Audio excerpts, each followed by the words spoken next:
네, 안녕하세요, 여러분. 이야기꽃 책수다 최혜진과 원탁의 독자들 두 번째 시간에 오신 여러분, 무척 환영합니다. 네, 반갑습니다. 와! 감사해요, 이렇게. 이게 현장의 즐거움이에요. 지난 시간에 이렇게 저희가 삥 둘러앉아가지고 진행을 처음 해봤었는데, 좀 긴장했었거든요. 어떤 일이 벌어질지 모르겠다. 이게 처음 시도하는 형식이어서 그랬는데 끝나고 나서 제가 완전 에너지가 완충돼서 돌아간 거예요. 이게 소진되는 게 아니라 이게 현장에 와주신 이 객석에 계신 선생님들이 쏘아주는 에너지가 너무 좋았던 거예요. 근데 오늘도 이렇게 시작하자마자 좋은 호응을 해주셔서 너무 감사드립니다. 오늘은 문도연 작가님의 걸어요와 오소리 작가님의 엉엉엉을 한꺼번에 이야기하는 공동 북토크고요. 두 분 모두 잘 아시는 것처럼 젊은 작가님들이세요. 네. 그리고 작품이 세 개 미만, 3권 미만의 작가님들이시고 3권, 1권 작가님이시고 특히 문도연 작가님은 오늘이 첫 북토크예요. 그러니까 지금 줌에 계신 선생님들도 이분이 얼마나 떨리실까 이렇게 마음을 좀 헤아려 주시면 너무 감사할 것 같습니다. 저희가 이번에 북토크 응모할 때 사전 질문을 부탁드렸어요. 그 질문 중에 하나가 이 두 책이 어떤 상황에 놓인 지인에게 어울릴까요? 이런 질문을 저희가 드렸었는데요. 오늘 이제 정식 프로그램의 약간의 예고편처럼 제가 흥미로운 답변 몇 개 골라왔는데 걸어요 같은 경우는 윤혜영 선생님께서 온라인에 지금 참여하고 계시는데 다리가 있는 모든 존재에게 선물하고 싶은 책 이렇게 말씀해 주셨고 마키라는 활동명을 쓰시고 지금 줌에 계실 거예요. 걸음을 멈추고 있거나 뒷걸음질 치거나 어디로 가야 할지 망설이는 나에게 그리고 또 다른 누구에게 이렇게 해주셨고요. 유가영 선생님 지금 계시죠? 네, 유가영 선생님이 요즘 현대사회에서 치이고 나는 왜 그렇지 하면서 자기 탓을 먼저 하는 친구가 생각났어요. 네, 그렇게 써주셨어요. 그리고 엉엉엉 같은 경우는 전향진 지금 선생님이 줌에 계실 텐데요. 소리내어 울지 못하는 울음을 삼키는 법만 배운 가엾은 친구라고 해주셨고 문정윤 선생님은 자꾸 남 탓을 하는 사람이라는 되게 멋진 통찰이라고 저는 생각했어요. 이것도. 곽주아 선생님은 따뜻한 가정의 느낌을 알지 못한 채 부모가 된 친구가 생각나서 선물하고 싶다라고 하셨고 김혜진 선생님은 즐거워 보이지만 속내를 알기 힘든 사람에게 선물하기 좋은 책이다. 마지막으로 햇살왕보 선생님은 생각이 어지럽고 마음이 복잡한데 그래서 풀고는 싶은데 정확한 정체를 모르겠다 하는 사람에게 선물하고 싶다고 하셨어요. 이게 또 즉흥성의 묘미죠. 재미고. 네, 줌에 계신 선생님들은 음향을 꺼주시면 너무 감사하겠습니다. 두 작가님께서는 이렇게 독자들이 남겨주신 이 책이 어울릴 것 같다 하는 의견에 대해서 어떻게 생각하시는지 좀 궁금하고 더불어서 오늘 행사를 임하는 소감 및 자기소개를 간단히 좀 부탁드려요. 문도연 작가님부터. 안녕하세요. 걸어요를 쓰고 그린 문도연입니다. 이제 걸어요는 저의 첫 번째 그림책인데 아까 말씀해 주셨다시피 오늘 이렇게 공식적인 독자와의 만남도 처음이에요. 그래서 너무 뜻깊은 자리이고 모든 분들 와주신 분들 감사드리고 만나서 반갑습니다. 그리고 아까 답해 주신 거 잘 들었는데 전부 다 마음에 너무 와닿고 저도 정말 독자층을 정하지 않고 걸어가는 모든 사람이 독자가 될 수 있겠다 생각하고 작업했거든요. 그래서 아까 그 다리가 있는 모든 존재에게 선물하고 싶다는 답변이 인상 깊었습니다. 네, 안녕하세요. 그림책 작가 오솔입니다. 이번이 세 번째 그림책이고 엉엉엉인데 여기에서 여러분들이 질문 주신 거 읽어봤는데 제가 작업할 때 생각했었던 것들을 전부 다 적어주셔가지고 이번에 북토크 하면은 내밀하게 더 이야기를 나눌 수 있겠구나 생각이 들더라고요. 그리고 여기에서 제가 추가로 이야기를 한다면은 저는 사실 이 책이 어른들을 위한 책이다라고 생각하시는 분들이 꽤 많으신데 저는 사실 아이들도 읽었으면 했었어요. 그 이유에 대해서 제가 어렸을 적에 전래동화를 많이 읽었는데 전래동화에서는 착하고 뭔가 참으면은 뭔가 복이 네. 보상을 해주듯이 맞아요. 복이 찾아오죠. 그래서 저는 착하게 그거를 굴어야지. 그대로 믿었어요. 네. 근데 그게 제가 감추면서 그게 다 그 해소가 된 줄 알았는데 그게 다 응어리가 된 거예요. 그래서 저는 그런 아이들을 위해서도 이 책을 권하고 싶습니다. 아, 네. 저희가 어린이를 빼먹을 뻔했네요. 그걸 잘 짚어주셔서 너무 감사해요. 현장에 와주신 오늘 독자 선생님들이랑 작가님들이 약간 그 아이스 브레이킹이라고 하죠. 약간의 어색함을 좀 깨야 돼요, 초반에. 그걸 저희가 도와드리기 위해서. 그리고 지금 줌에 계신 선생님들도 한번 재미난 상상을 해보시면 좋겠다 해가지고 마련한 질문이 있어요. 한번 생각해 봐 주세요. 제가 발견할 때, 하고 그 걸어요가 둘 다 날씨와 풍경을 주인공의 내면을 표현하는 도구로 되게 잘 쓴 작품들이에요. 뒤에 나타나는 그 풍광이 사실 그냥 무의미하게 있지 않고 주인공의 내면 상태를 대변하는 어떤 은유처럼 잘 사용되고 있거든요. 그래서 질문은 줌에 계신 선생님들한테도 이건 드리는 질문이니까 채팅창에 좀 남겨주세요. 요즘 여러분의 마음을 어떤 계절, 어떤 날씨, 어떤 시간대 같은 장면으로 하나를 딱 정한다면 어느 계절과 어느 장면, 어느 날씨 같은 것을 골라야 할까? 요즘에 나는 이걸 한번 생각해 봐 주시면 아주 이 책들하고 잘 어울리는 질문이 되는 것 같아서 그거부터 제가 좀 이따가 한 번씩 마이크 돌리는 거 아시죠? 현장에 계신 선생님들한테는 제가 마이크 한 번씩 돌릴 거고요. 줌에 계신 선생님들을 여기다 남겨주시면 제가 이렇게 발견되는 것들 좀 읽겠습니다. 그래서 독자님들이 생각하시는 시간을 좀 벌어드리기 위해서 작가님은 요즘 어떤 계절이에요? 요즘에 저의 마음을 날씨로 표현한다면 지금이랑 되게 비슷한 것 같아요. 요즘 6월 날씨? 네. 이제 초여름, 이제 막 곧 더위가 시작되기 직전의 날씨 같은데, 왜냐면, 이제 저 지금 슬슬 다음 그림책을 준비 중이거든요. 이제 막 스케치 하면서 아이디어도 구상하고, 그래서 아마 이제 막 바빠지기 직전? 아, 뜨거워지기 네. 직전의 상태. 그래서 그런 것 같아요. 네. 근데 되게 좋은 계절이네요. 너무 고통스럽지 않은 상태네요. 너무 춥거나 막 너무 축축하거나 그런 날씨는 또 아니니까. 맞아요. 근데 이제 더위가 무서운 상태. 맞아. 요즘에 올해는 특히 너무 덥다고 하잖아요. 벌써부터 많이 더워서. 그 더위가 걱정되는 상태. 그렇습니다. 네, 너무 좋은 답변인 것 같아요. 오소리 작가님 어떠세요? 저는 책 한 권을 할 때 약간 그 한 권 하는 과정이 약간 그 한 계절 봄, 여름, 가을, 겨울 이 과정 같더라고요. 그래서 우선 책이 나오고 나서 저는 이미 소진을 다 하고 이제 그 다음 작업을 넘어가기 위한 약간 지금은 늦가을이고 이제 겨울을 버티기 위한 그 준비 과정에 있는데 지금 겨울을 안 넘어가는 게 계속 일이 잡혀가지고 빨리 잠들고 싶다는. 전에 수확한 것들 빨리 정리정돈하고 나 좀 혼자 고립돼서 가만히 겨울을 좀 즐기고 싶은 상태. 그래야 다음 작업에도 딱 분리가 돼서 집중할 수 있더라고요. 벌써 올려주시고 있는데 김현주 선생님은 장마철이시래요. 개었다 흐렸다 하고 있고 주변 환경에 따라서 변화가 혼란스럽게 찾아오는 요즘이다 나는. 너무 좋은 말이에요.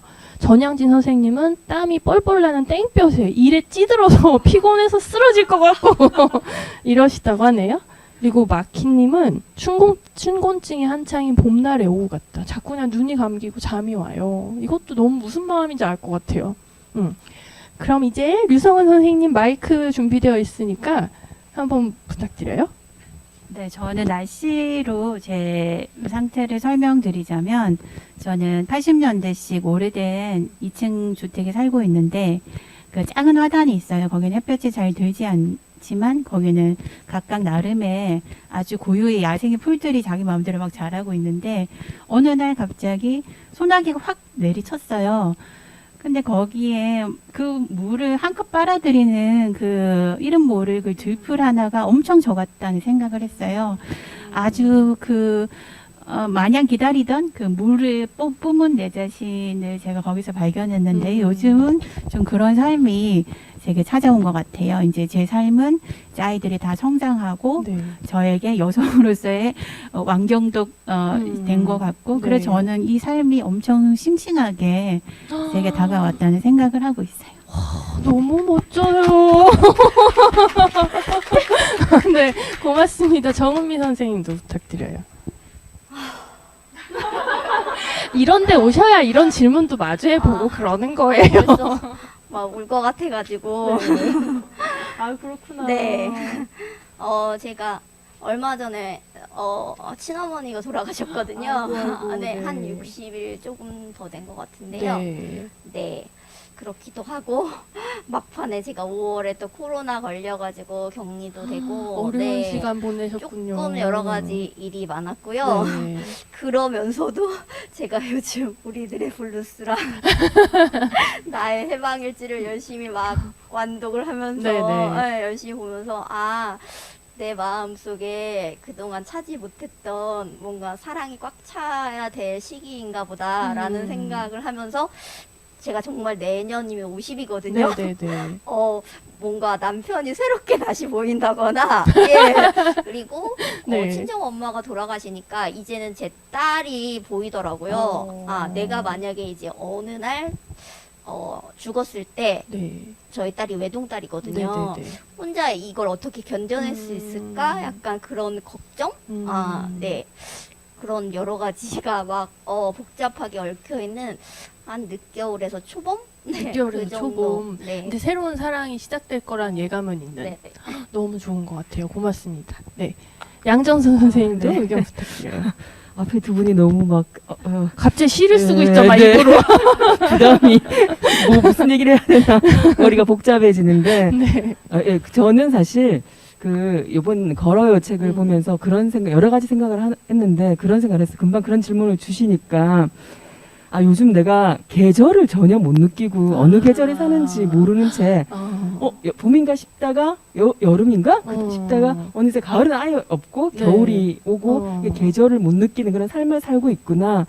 저렇게 묵묵히 걸으면서 나도 좀 바람의 느낌, 꽃의 향기, 계절을 느껴보고 싶다. 이런 생각을 이 그림을 보면서 처음에 첫 그런 네, 느낌이 네. 왔었거든요. 네. 그래서 저는 나의 계절을 찾고 싶다. 이런 생각을 네. 그것도 너무 좋은 네. 답변이에요. 네, 감사합니다. 감사합니다. 네. 김선숙 선생님 맞으시죠? 네. 저는 오늘 책 두 개의 제목을 보고 어쩌면 저의 작년하고 올해의 마음을 뭐가 책의 작년인가요? 제목으로 작년에 제가 개인적으로 굉장히 힘든 일이 많았거든요. 근데 이제 마음속으로는 정말 뭐 엉엉 울면서도 겉으로는 항상 웃고 다녔어요. 그런데다가 이제 코로나로 많이 제가 여행을 너무 좋아하는데 네. 여행도 가지도 못한 상황에서 혼자 견뎌야 했거든요. 근데도 불구하고 그동안에 활동을 되게 많이 했는데 그 활동조차도 하나도 놓치지 않고 무조건 해야 된다는 생각을 했거든요. 그러니까 마음속으로는 엉엉 울지만 또 겉으로는 웃으면서 네, 그 네, 많은 네. 일을 다 해냈어요. 네. 작년 연말 돼서는 스스로 너 참 잘했다는 칭찬을 스스로 많이 했거든요. 네. 근데 이제 올해 이제 코로나도 종식이 되고 올 4월 달부터 정말 그 여행지에서 제가 혼자 하는 여행을 좋아하는데 여행지에서 만난 친구들과 여행을 시작하게 되면서 4월 달부터 여행을 시작하게 됐거든요. 네. 근데 뭔가 4월 달부터 여행을 갔는데 새싹을 돋는 것만 봐도 마음이 막 설레고 막 그런 걸 보면서 앞으로 이 여행이 정말 수많은 걸음으로 걸어가면서도 그 여행 하나하나를 내 걸로 다 만들 수 있겠다는 이런 생각이 들면서 이 인생이 어떻게 보면은 뭐 기쁜 일도 있고 슬픈 일도 있지만 또 그거를 극복하는 거는 본인의 몫이 아닌가 그런 네네네. 생각을 되게 많이 하는 그런 4월이었거든요. 그래서 지금 제가 계절을 말한다면 초봄, 네네네. 새싹이 돋을 때 그 제가 갓난아기로 태어났을 때 이제 새로 뭐든지 다 네네네. 접하고 시작하는 이런 느낌? 새로운 에너지가 네, 있는 네. 계절. 네, 그래서 올해 아마 지금 6월이지만 지금도 4월 같은 그런 마음으로 모든 걸 네네. 받아들이고 있는 것 같아요. 네, 네, 좋습니다. 그래서 지금 올해 한 해가 아마 그 겨울 되면 올해도 아마 작년처럼 참 잘 살았다고 칭찬을 받을 수 있는 스스로 네. 그런 그 한 해를 보내려고 합니다. 네, 그랬으면 네. 좋겠어요. 응원드려요. 네, 고맙습니다. 이버들 선생님도 부탁드려요. 의견? 네. 되게 이렇게 얘기 들으면서 삶은 누구한테나 힘들구나라는 생각을 했어요. 네. 사실 다 되게 즐겁게 다니잖아요. 그리고 보면은 사람들이 나이가 들면 들수록 자기의 힘든 얘기는 남한테 그렇게 많이 털어놓지는 않게 되더라고요. 그래서 이제 다들 자기의 사연을 가슴에 깊이 묻고 겉으로는 이제 어쨌든 잘 살고 있는 척을 저는 네. 다 한다고 생각을 하는데 되게 역시 이렇게 여기 모이신 분들도 다들 그런 면이 있겠구나라는 생각이 들어서 좀 되게 약간 이렇게 지금 마음에 와닿았고 저는 지금 제 마음속에서는 늦가을인데 비가 네. 항상 추적추적 내리고 있거든요. 비가 오는 늦가을. 네. 그러니까 뭔가 이렇게 개인적으로 이렇게 조금 애도의 시간을 가져보자. 이게 어떤 일이 있어서가 아니라 그냥 내 삶에 대해서 애도의 시간을 네네. 가져보자라고 생각을 하고 있거든요. 약간의 왜냐면 이제까지의 좌절을, 그러니까 사람들이 이렇게 항상 좌절을 하는데 저도 그렇고 그 좌절을 이제 이렇게 사실은 보지 않잖아요. 잘 보지 않고 씩씩하게 살지만 이제 앞으로 나는 더 열심히 살아야 되니까 바빠지기 전에 나의 이 좌절을 마지막으로 애도를 하고 네네. 그리고 계절이 꼭 가을 다음에 겨울이 오고 겨울 다음에 봄이 올 필요는 없잖아요. 그러니까 늦가을에는 비가 막 오다가 이제 다시 땡볕으로 되돌아가기 위해서 네네. 지금 이렇게 늦가을에 내리는 비를 열심히 잘 맞고 있습니다. 네. 계절이 꼭 그렇게 갈 필요는 없다는 생각도 신선하고 재밌네요. 네. 조영근 선생님도 부탁드려요. 네네. 저는 요즘 그냥 혼란스럽다고 해야 되나? 네. 약간 좀 좋았던 시기도 있고, 또 기분이 좀 다운되는 시기도 있어가지고, 그것을 좀 계절이나 그 날씨에 비유해서 생각을 해보니까 좀 구름 낀 밤 하늘이 좀 떠오르더라고요. 구름이 있는 밤하늘? 네네. 네. 구름이 있을 때는 조금 정말 아무것도 안 보이는 것처럼 조금 내가 어떻게 해야 될지 혼란스럽기도 하지만 구름이 조금 거칠 때는 빛이 보이기도 하고 네. 달빛이나 별빛을 통해서 내가 어떤 방향으로 나아가야 될지를 조금 생각해 볼 수 있는 시간들도 있어가지고 그런 시간들이 조금 의미 있게 다가올 수 있도록 노력하는 시기인 것 같습니다. 네, 멋지네요. 이게 머리에 그림이 그려졌던 것 같아요. 잠시 동안. 네. 명찰이 돌아가서 서민경 선생님도 네, 의견 부탁드려요. 저는 조금 일로 달려서 한 초여름? 초여름. 네. 한 야산, 녹지 않은 야산에서 정상에서 쉬고 있는 초여름 같습니다. 네, 그래도 쉼이 있네요. 축하드려요. 네. 다음에 네, 또 명찰이 돌아갔어요. 네. 네. 황지윤님. 네. 저는 이렇게 평소에 감정 기복이 되게 심한데 그래서 좀 여름 같다는 생각이 들어요. 네. 어쩔 때는 햇빛 쨍쨍하기도 하고 어쩔 때는 또 이렇게 장마가 오기도 확 하고. 오고. 네. 그래서 저는 여름이랑 제일 비슷한 것 같아요. 네네. 좋습니다. 김희수 선생님. 저는 봄을 기다리는 겨울인데 제가 올해 이렇게 좀 필사적으로 버티자, 견디자 이런 독한 마음으로 여기까지 6월을 버텨가지고 좀 쉬고 싶기도 한데 올해는 일단은 제가 목표하고 있는 바가 있고 그걸 이루려고 이제 부단히 버티고 이렇게 싸우는 중이라 네, 겨울을 생각했어요. 그런 날씨도 분명히 있죠. 365일 중에 그런 게 필요한 날도 분명히 있는 것 같아요. 네. 유가영 선생님 마지막으로 듣고 이제 본격적으로 책 이야기 저희 나눌게요. 저는 그냥 제가 지금 논문 준비해서 이제 졸업을 앞두고 있는데 그래서 저는 지금이 그냥 한여름 태풍 부는 계절 같아요. 태풍? 과실은 맺고 있는데 태풍이 나왔구나. 좀 힘들어요, 사는 게. 과실이 잘못하면 떨어질 수도 있어, 태풍에. 그쵸? 네. 위태로워서 그런 것 같아요. 이것도 그림이 그려지네요. 그쵸? 너무 재밌었던 것 같아요. 네. 저희가 이제는 그 작가님들한테 이 책을 기획했던 그 계기나 방향성에 대한 질문을 드릴 건데요. 대부분 책을 읽고 오셨을 거라고 짐작을 해서 그냥 독자님들께서 남겨주신 사전 질문하고 연결해서 제가 질문할게요.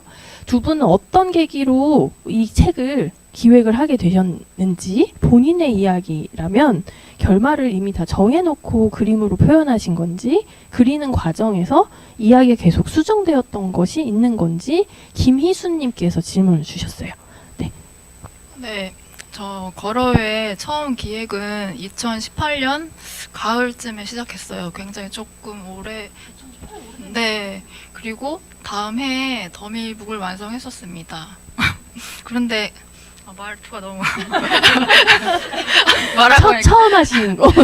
근데 그 기획을 할 즈음에 저도 아까 유가영님처럼 마음에 태풍이 불던 때였어요. 그래서 그때 유독 제가 많이 걸었어요. 그리고 원래도 걷는 걸 좋아했지만 그때는 약간 하루에 의식을 치르듯이 시간을 꼭 정해서 좀 집착하듯이 약간 걸었거든요. 몇 시간씩 걸으셨어요, 하루에? 많이 걸을 때는 4시간도 이상 걸었어요. 좀 약간 무릎 나가. 네. 근데 그렇게 걸으면서 이제 제 마음을 정리도 하고 뭐 다짐도 하고 막 그랬던 거죠. 그러면서 그때 더미북을 일단 하나는 완성을 하자. 어떻게 내가 앞으로 이 길을 갈지 말지 몰라도 그러면서 자연스럽게 걸어요를 기획으로 이어진 것 같아요. 그래서 뭐 나는 내 인생을 계속 걸어갈 것이다. 뭐 어느 길을 가더라도 힘을 내보자. 이래서 제 개인적인 이야기가 걸어요의 씨앗이었어요. 그리고 네네. 아까 질문에 답하자면 그리는 과정에 수정된 것들도 있지만 결말은 처음에 정해졌던 그대로. 그러면은 이어졌어요. 혼자서 결국은 계속 걸어나가는 장면으로 끝내야겠다는 거는 네. 처음부터 정해놓으셨던 거예요? 아니 앞으로 이 길을 갈지 말지 모르겠지만 일단은 걸어야 된다는 그 마음 너무 결연하고 멋지죠. 그리고 그게 너무 잘 담긴 책이기도 하고 그랬구나 싶네요. 작가님은 어떠셨어요? 사실 제가 그 더미를 한 20개가량 만들어가지고 엉엉엉 더미가 20개예요? 엉엉엉 엉엉엉 더미가 아니라 다른 네네네. 주제로. 네. 제가 약간 그 아이디어를 계속 펼쳐놓은 2개라고 상태로 했는데. 펼쳐놓은 상태로 막 머리가 너무 복잡해가지고 진행이 안 되는 거예요. 그래서 그냥 한번 꽂혀가지고 20개를 다 그 이야기로 만든 다음에 이야기꽃에 그걸 들고 가가지고 선생님 이 중에 하나 선택해주세요 이렇게 했는데 거기에서 그 원래 이 제목은 아니지만 아무튼 엉엉엉 이거를 고르신 거예요. 근데 사실 저는 제일 안 했으면 했던 거를 선생님이 선택을 진짜 왜 안 했으면 하셨어요?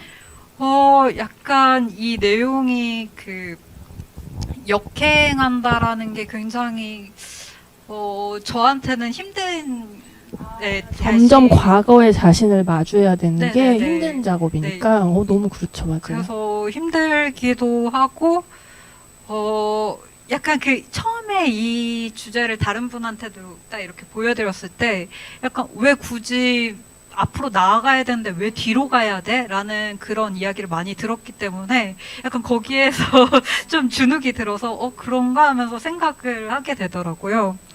그래서 고민하고 있는 찰나에 그 김장성 작가님께서 이 엉엉엉을 하자고 하셔가지고 처음에 내용은 사실 이렇게 내밀한 저의 이야기는 아니고 그냥 저의 선택이 그 미래까지 영향을 준다라는 내용으로 해서 사실 가벼운 내용으로 뭐 과거에 막 꽃을 뿌렸는데 그게 나중에 나비 정원이 효과처럼 되고 뭐 이렇게 맞아요. 나비 효과에 대한 네네네. 그런 이야기였어요. 네네.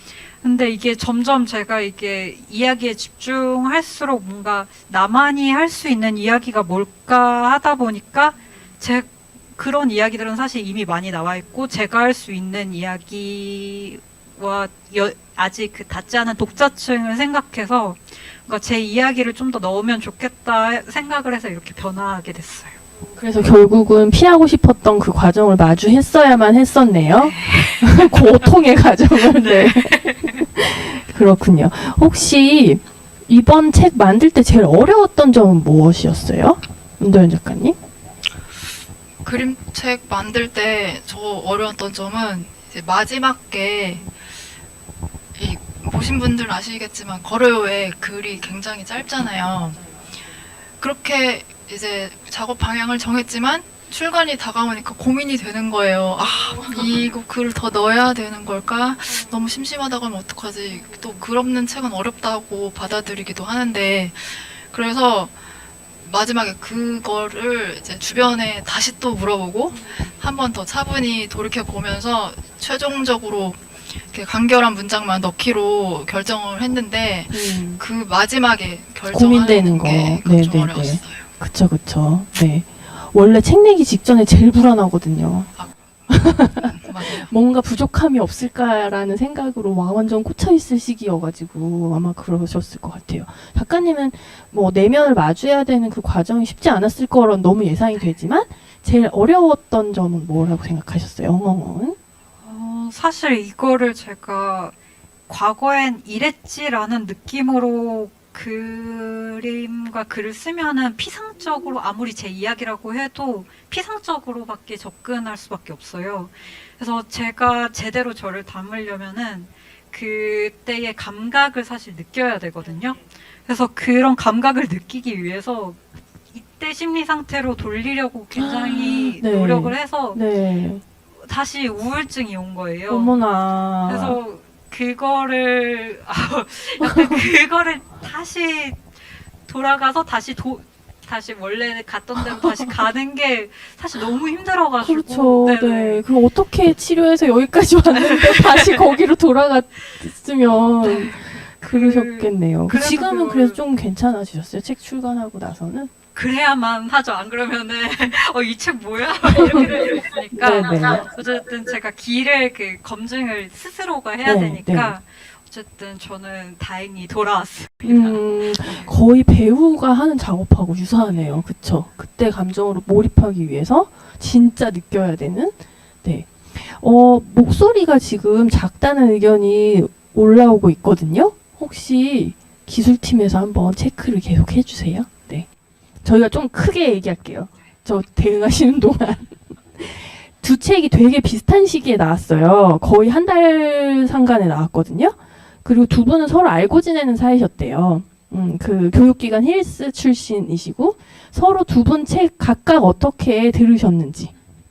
아니 들으셨는지래요. 각각 제가 지금 채팅창 신경 쓰느라 어떻게 보셨는지. 네. 크게 말씀해 주셔야 돼요. 그 트라우마에 대한 책을 쓴다고 이야기는 전에 들었었거든요. 그래서 좀 어떻게 어려운 이야기일 수 있는데 어떻게 풀었을지 되게 궁금했어요. 근데 보니까 오소리 작가답게 잘 풀었고 이제 그림이 특히 저는 너무 마음에 들었거든요.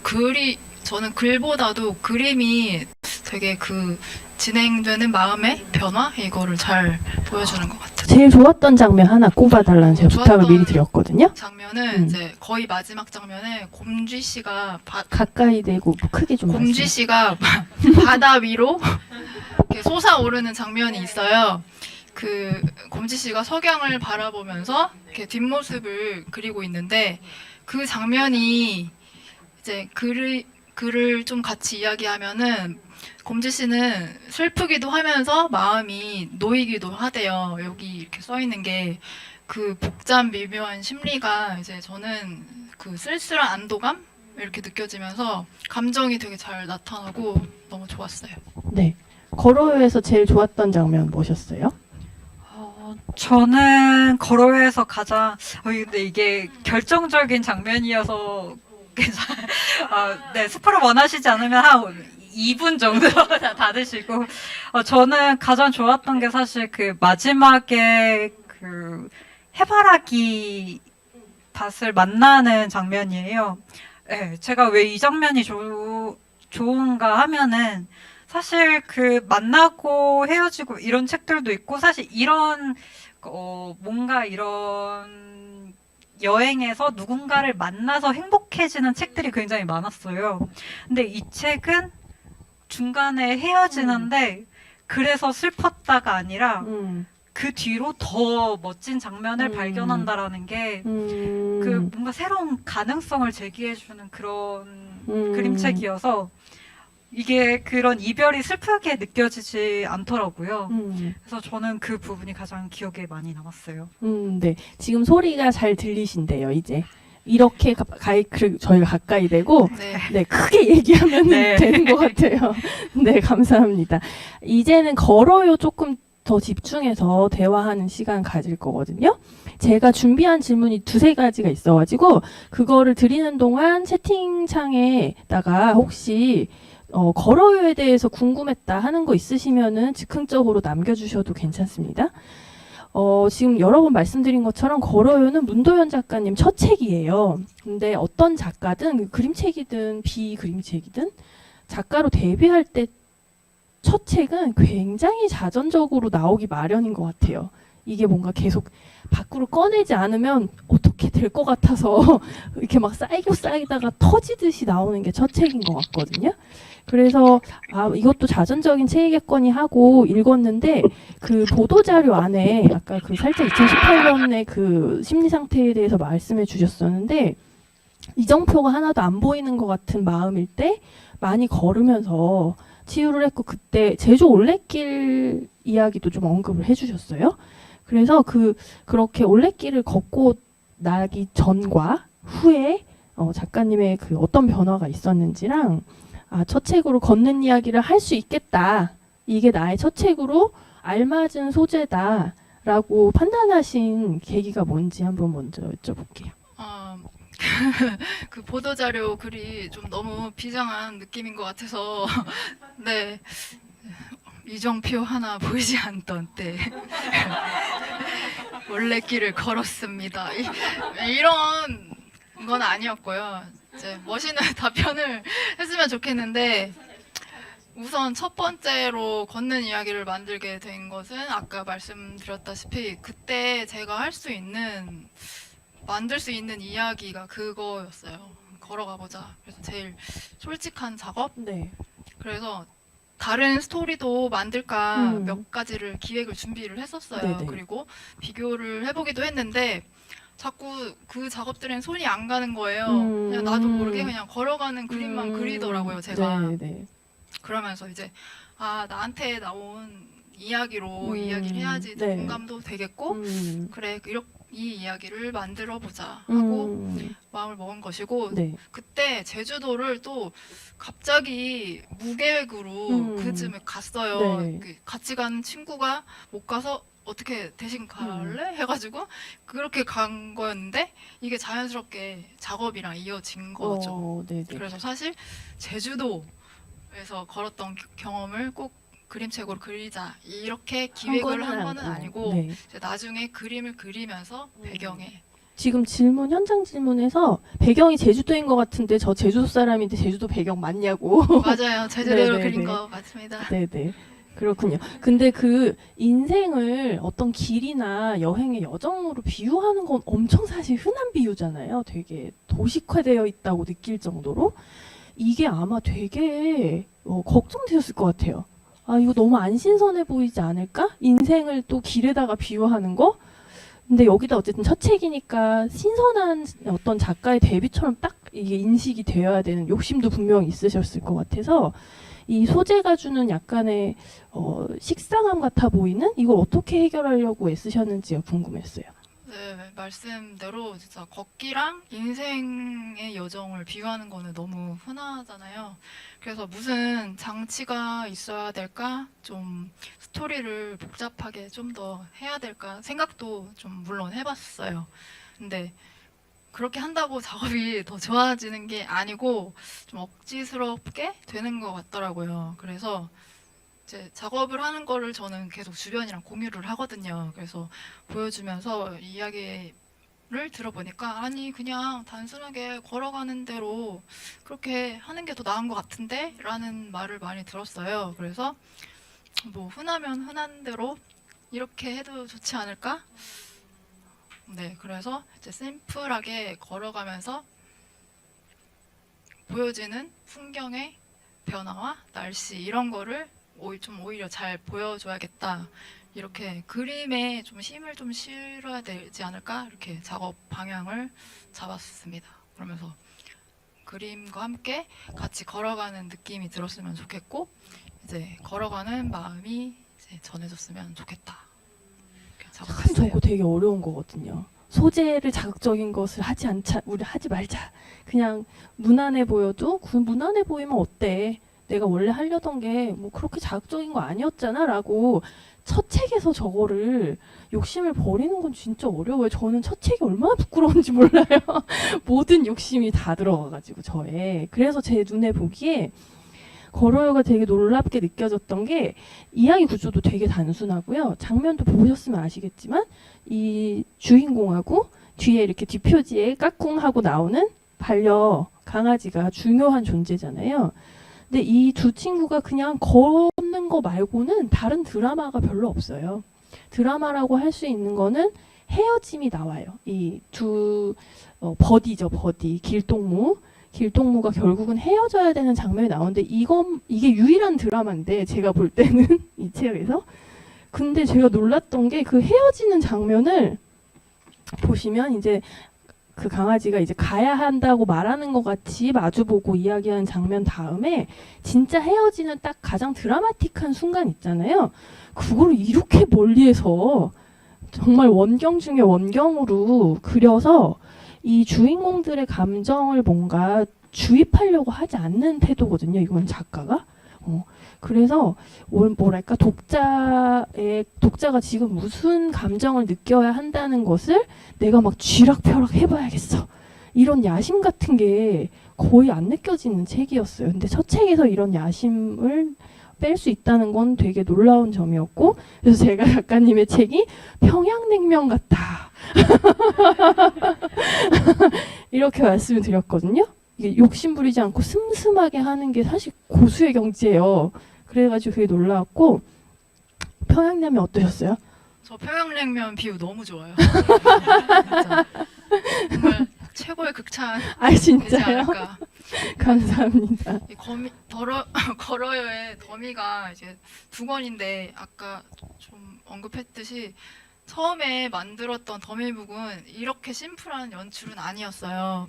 판형도 달랐고 걸어가는 방향도 달라요. 뭐 여기도 갔다 저기도 갔다 이렇게 되고 다이나믹함을 어떻게든 넣고 싶은 마음이 드니까요. 그랬었어요. 네네. 그리고 등장하는 강아지와 헤어지는 것도 약간 다른 뉘앙스도 좀 첨가돼 있었고, 그리고 이제 두 번째로 더미북 만든 것이 이제 출간된 형태인데,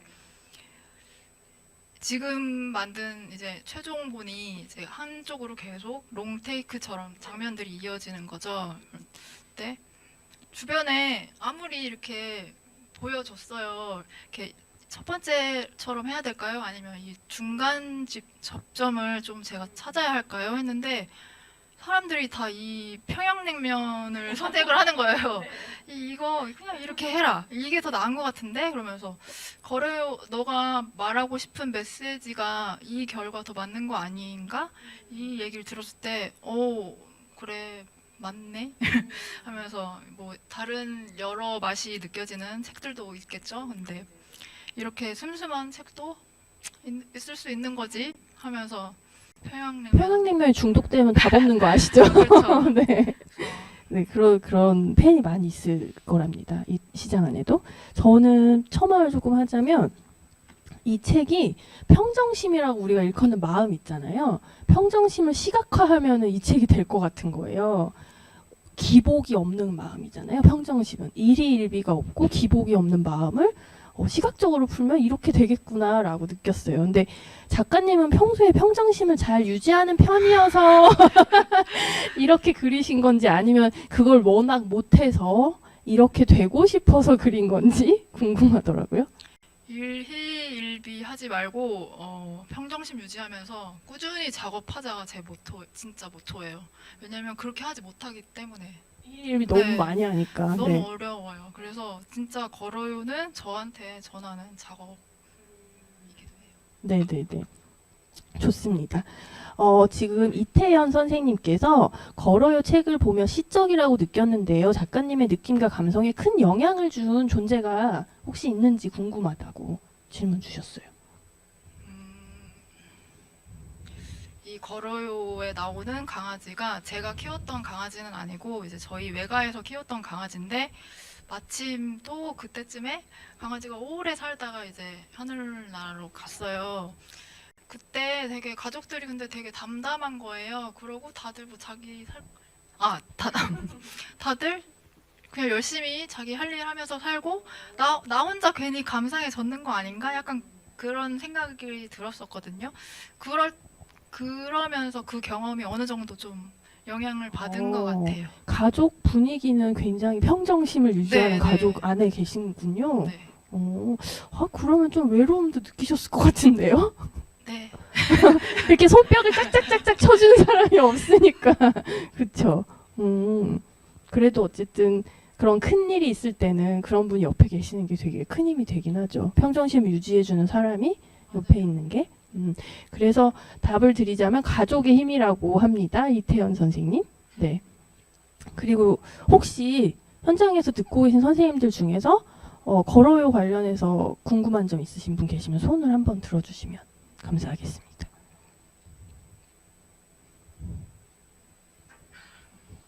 네. 마이크 드릴게요, 저희가. 질문 같은데 질문에 우스운 건 없답니다. 요 개가 두 발로 걷잖아요. 네 발로 안 하고 두 발로 걸어서 저는 강아지 같은 사람인가? 이런 생각을 했거든요. 너무 신선하고 좋은 질문인데 왜 그게 무슨 질문이에요? 두 네. 발에 자꾸 계속 걸려서 계속 궁금했었거든요. 네. 한 번도 생각 못 해봤어요, 저는 그걸 오히려. 정하셨을 때 왜 이렇게 그리기로 정하셨는지 궁금해서 여쭤볼게요.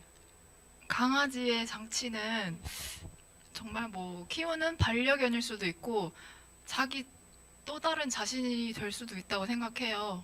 다 책을 읽으시는 분들의 상황에 따라 다르게 해석하실 수 있잖아요. 그래서 저는 이제 강아지가 꼭 동물 강아지로 설정을 해야지 이렇게 생각하지 않고 작업을 했었죠. 근데 어쨌든 강아지를 동반해야 되겠다고 결심하신 거는 강아지가 주는 그 털의 몽실몽실하고 포근하고 따스함이 사실 되게 많이 강조돼 있는 그림이라고 생각하거든요. 그런 것들 옆에 좀 놔주고 싶으셨던 마음이었을까요? 강아지를 택한 거는? 어쨌든 동물 강아지가 굳이 아니어도 상관없지만 그래도 강아지 형상을 한 두 발로 걷는 걸 놓은 이유가 자기와 가까운 존재, 뭐 네. 애착. 네, 애착을 가진 존재. 네. 하지만 언제까지나 영원할 순 없다 생각했어요. 나아가기 위해 또 다른 길을 갈 때 헤어질 수도 있는 거고. 네. 늘 곁에 있는 존재로서의 상징이라고 하네요. 강아지가. 네. 혹시 또 궁금하신? 네네. 잠깐만요. 저희가 마이크 드릴게요. 강아지가 중간에 튀어나온 것처럼 저는 느껴졌거든요. 그래서 이 주인공이 살짝 입을 벌리면서 좀 놀란 표정 같기도 하고. 네. 그쵸. 원래 처음부터 같이 출발한 건 아닌 네, 맞아요. 거죠. 그래서 살다가 만난 친구가 또 함께 가다가 또 다른 길을 갈 수도 있잖아요. 그것처럼 처음부터 끝까지 같이 가는 거를 보여주고 싶진 않았어요. 네네. 좋습니다. 저희가 우리 시간 분배를 조금 해야 돼가지고 이제 엉엉엉 얘기 조금 하고 뒤에 또 같이 얘기하는 자리 또 있거든요. 그때 또 추가로 여쭤볼게요. 질문을. 이제는 오소리 작가님 제 이야기를 좀 더 구체적으로 해보려고 하는데요. 이 엉엉엉은 오소리 작가님 세 번째 작품이에요. 그래서 첫 번째 노를 든 신부라는 아주 센세이셔널한 책을 이야기꽃에서 내서 누구야 이 사람 막 이랬었거든요. 처음에. 그거는 결여나 결핍 다들 노를 2개씩 들어야 되는 게 정상적이라고 여겨지는 곳에서 노를 1개밖에 못 든 사람이 주인공으로 나온 책이에요. 그래서 결여나 결핍이 오히려 나를 모험으로 데려가는 동력이 된다라는 주제의식이 담긴 책이고요. 빨간 안경이라고 두 번째 책을 내셨는데 그거는 불안이라는 감정이 어떻게 눈앞의 현실을 왜곡시키는지에 대한 책이에요. 그리고 엉엉엉은 그 전에 하신 어떤 인터뷰를 제가 보니까 외상후 스트레스 장애를 치료하기 위해서 작가님 본인이 한 3, 4년 정도 받았던 심리 상담이나 명상 공부 같은 경험을 바탕에 둔 작업이라고 설명을 해주셨더라고요. 이렇게 보면은 세 작품이 다 작가님 본인이 좀 겪었던 부정적인 감정이 책의 모티브가 되고 있는 거죠. 근데 이런 것들이 사실 작가 본인에게 되게 치유적인 힘이 있거든요. 이렇게 책을 통해서 한 권씩 정리해내면 저는 그렇게 생각하는데, 네. 작가님은 혹시 엉엉엉을 작업하고 나서 뭔가 후련해진 마음이나 그런 게 있었는지 궁금하네요. 그 앞에서 이야기했었듯이 사실 이미 해결이 됐는데 다시 뒤로 돌아가서 이거를 하는 과정이었거든요. 그래도 이게 한번 그 경험한 거를 제가 다시 재현하는 거다 보니까 이전에는 정말 그게 3, 4년이 걸리고 긴 시간이 걸렸는데 이제는 제가 그 길을 알다 보니까 이제 금방 회복이 그래도 거의 막 반년 정도가 걸리긴 했지만 회복이 좀 빠르게 됐어요. 그래서 그런 거를 더 검증을 하고 나니까 사실 그 트라우마라는 게 정말 예기치 않게 갑자기 그 심리 상태로 되는 거거든요. 그래서 그 상태가 됐었을 때 어떻게 빠져나가는지 이게 점점 연습이 된다라고 생각을 하거든요. 그래서 저한테 이 과정은 이제 다시 그런 상황이 와도 난 괜찮을 수 있다라는 그런 자신감이 더 생기는 시간이었어요. 너무 좋은 답변인 것 같아요. 이 엉엉엉도 되게 간소해요. 사실 등장인물이 곰쥐인데요. 곰쥐가 본인이 과거의 곰쥐들을 만나는 그런 이야기 구조거든요. 그래서 제가 이 책을 보고 났을 때는 아까 평양냉면 말씀드렸는데 이 책은 연극 같고 모노드라마 연극을 한 편 본 것 같다라는 생각을 했어요. 그래서 등장인물이 무대 위에 한 명만 있는데 그 사람이 기억을 되짚으면서 총 3명의 과거의 자신을 만나는데 여기서 어떻게 표현하셨냐면 얼마 전 바로 직전의 과거의 곰쥐 씨, 그리고 어린 시절의 곰쥐 씨, 그리고 마지막은 작은 곰쥐라고 이렇게 인물을 분배를 하셨는데 이거 자체가 굉장히 고민의 결과일 수밖에 없을 것 같거든요. 어떻게 이 인물 설정을 하신 건지 궁금해요. 우선은 저는 작업할 때 먼저 스스로 그 검증이 돼야 돼요. 그렇다 보니까 제가 경험 위주로 이야기를 구성을 많이 짜는데 제가 심리치료 할 때 가장 먼저 거기에서 대면하면서 물어보는 게 오늘 어땠어요? 어제 무슨 일 있었어요? 이런 식으로 근황을 먼저 이야기해요. 그런 다음에 거기에서 점점 나를 근본적인 걸 찾아가고 하는 게 근황을 이야기한 게 어제의 얼마 전 곰쥐고 거기에서 내 트라우마의 그 원인이 되는 게 어린 시절의 곰쥐를 의미하고 거기에서 맨 마지막에 작은 곰쥐 같은 경우에는 인간의 그런 근본적인 외로움, 왜 그게 발생하는지 굉장히 기초적인 그런 슬픔이나 그런 우울함이나 외로움 이런 거를 상징을 하게 됐습니다. 네. 이게 약간 심리학 개론책 살짝 요약된 느낌의 인물 분배였었네요. 네. 혹시 다 책 읽으셨죠? 여기 오신 분들은. 혹시 곰쥐가 어떤 동물 같으세요? 이 질문을 꽤 많이 하신다고 그러더라고요. 작가님 한번 답변해 주시겠어요? 곰쥐가 그냥 저는 그냥 곰쥐라는 쥐인 줄 알았거든요. 근데 그게 아니더라고요. 네. 많은 분들이 곰쥐라고 치면 사실 곰쥐라는 동물이 있어요. 근데 사실 그 동물을 모델로 한 거는 아니고 사실 저는 캐릭터의 정체성을 딱 부여하는 거를 그렇게 좋아하지 않아요. 일러스트에서 그림을 그리면 사실 일러스트라는 처음에 만들어진 게 이야기를 제대로 전달하고 쉽게 받아들여지기 위해서 일러스트가 그런 성경이라든지 그런 벽화라든지 이런 게 있었는데 그러면서 점점 정형화된 그 동물의 모습들이 있어요. 예를 들어서 뭐 코끼리는 보통 우리가 알고 있는 인도 코끼리를 많이 대상으로 하고, 늑대 같은 경우에도 사실 제가 쓴 그 빨간 안경의 늑대가 등장하는데 사실 얼굴 형태는 여우에 가깝거든요. 사실 우리가 알고 있는 늑대의 그런 형상은 유라시안 늑대의 모습이고, 사실 굉장히 강아지같이 생긴 그런 늑대도 있고 여우같이 생긴 친구들도 있어요. 그래서 저는 그렇게 정체성을 딱 부여하는 거에 오히려 더 불편함을 가져서 제가 좋아하는 곰이랑 또 쥐라는 캐릭터를 합쳐서 만든 캐릭터입니다. 그래서 제가 아까 요 수다 떨다가 이걸 알게 된 거거든요. 왜 곰과 쥐인지 조금 짧게 설명해 주면 너무 재밌을 것 같아요. 이게 제가 사실 곰이랑 쥐를 굉장히 좋아해요. 특히 쥐 같은 경우에는 제가 어렸을 때 살던 곳 밑에가 방앗간이었는데, 제가 맨날 그 밑에서 쥐들이랑 놀았다고 하더라고요. 저는 기억이 안 나는데, 그래서 오빠가 그 모습을 보고 충격을 받아서 오빠는 쥐에 대한 트라우마가 생겼어요. 그래서 쥐를 굉장히 싫어해요. 근데 저는 쥐 정말 제가 좋아하는 설치류이기도 하고, 곰 같은 경우에는 사실 부모님이 맞벌이시고 같이 이렇게 온기를 이렇게 나누고 이럴 시간들이 많이 없었어가지고 부모님이 저한테 곰인형을 많이 주셨는데, 거기에서 곰인형은 늘 항상 그 텐션이 똑같잖아요. 늘 포근하고 그리고 뭔가 듬직해 보이고 제가 많이 의지할 수 있는 그런 친구라고 생각을 해서 좋아하는 곰과 쥐를 합치게 됐습니다. 너무 재밌는 스토리죠. 안 물어보면 큰일 날 뻔한. 네. 이렇게 의견 주셔. 전향진 선생님 들으시더니 그 작가님 내 안에 친근한 두 대상이 합쳐진 거라고 보이신다고. 맞아요. 네네 그랬어요.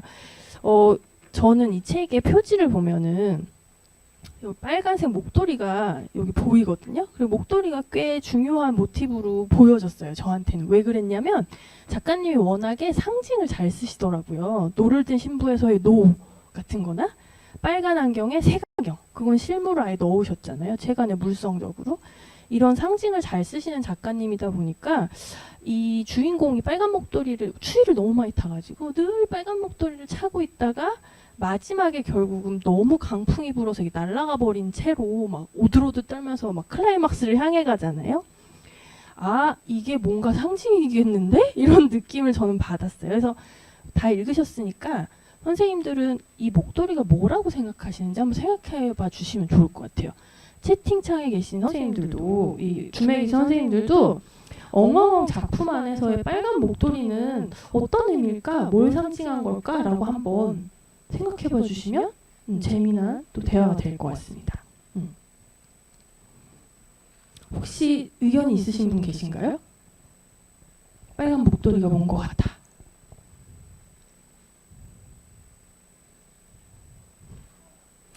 이버들 선생님, 네, 마이크 부탁드려요. 자기의 방어막 아닐까요? 자기 방어막. 되게 이렇게 막 두르고 있잖아요. 네.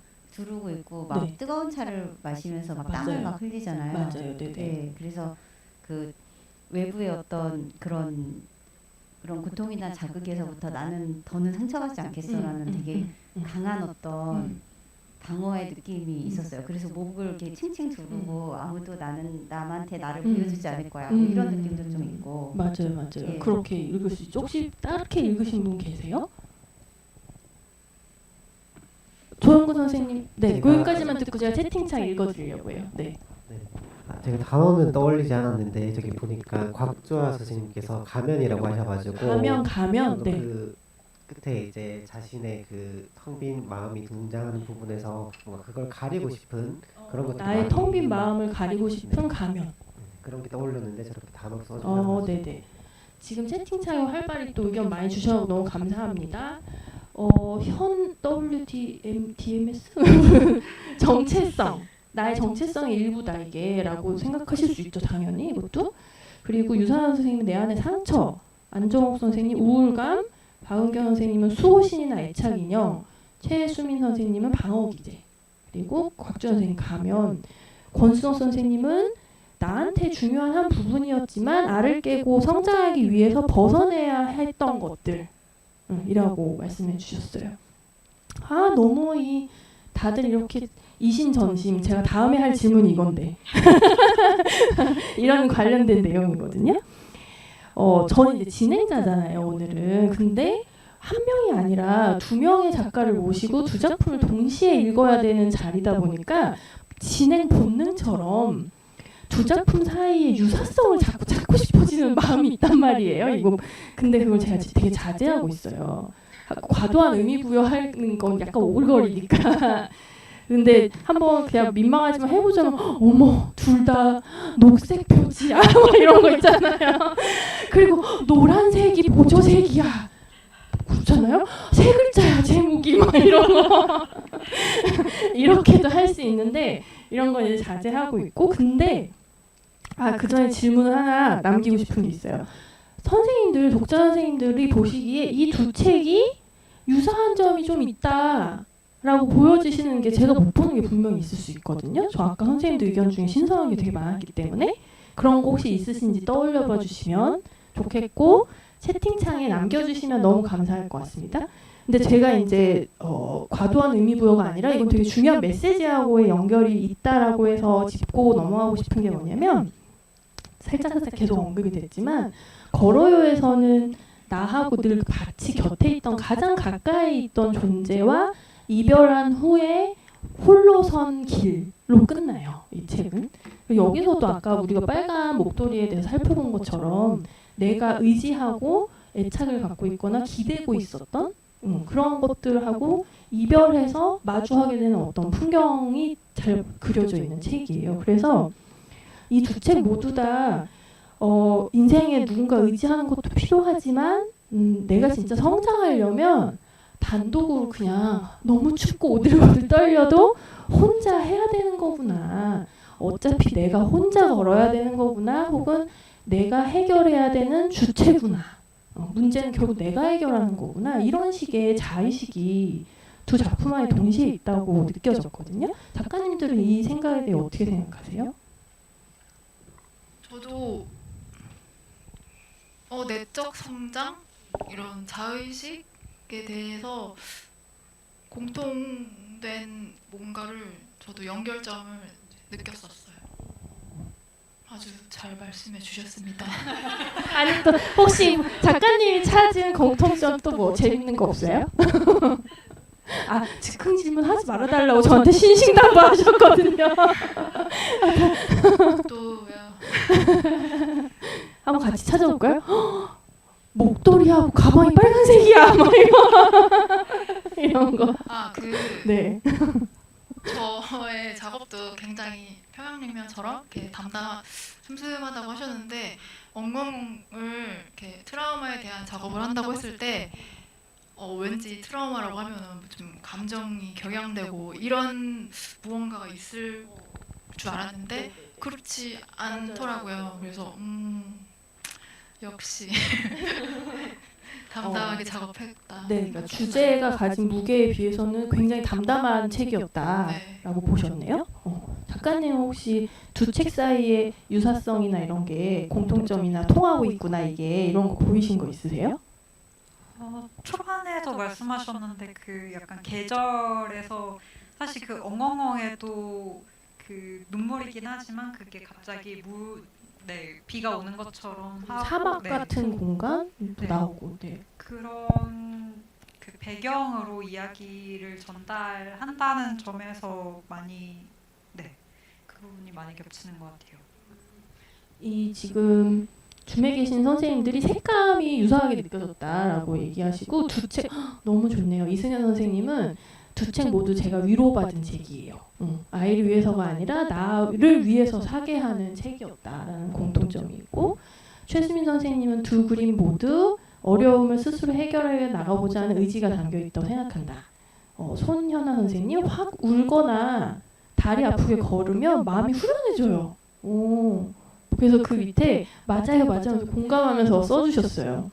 생각이 복잡할 때는 한없이 걷거나 엉엉엉 울거나 하고 나면 후련해지는 마음, 고장이 난 자신을 고치는 법이 담겨 있는 두 책이었다라고 독자님들도 그렇게 느끼셨다고 해요. 혹시 나 이거는 깨알 같은데 내가 찾은 게 있어요 하는 거 있으신 분 계세요? 없으세요? 숨은 그림 찾기 이제 끝낼까요? 네. 그러면 저희가 이제 남은 시간은 이거 각각의 작품론에 대한 거는 이제 정리를 좀 하고 그림책 작가로 사는 거에 대해서 한번 좀 얘기를 해보면 어떨까 싶은데요. 두 분은 근데 왜 그림책 작가 하고 싶으셨어요? 작가님부터 한번 여쭤볼까요? 이번에는? 갑작스러워요. 그래서 이러다가 그래야 루즈함을 좀 네. 사실 저는 그림책 작가를 굉장히 일찍 꿈꿨어요.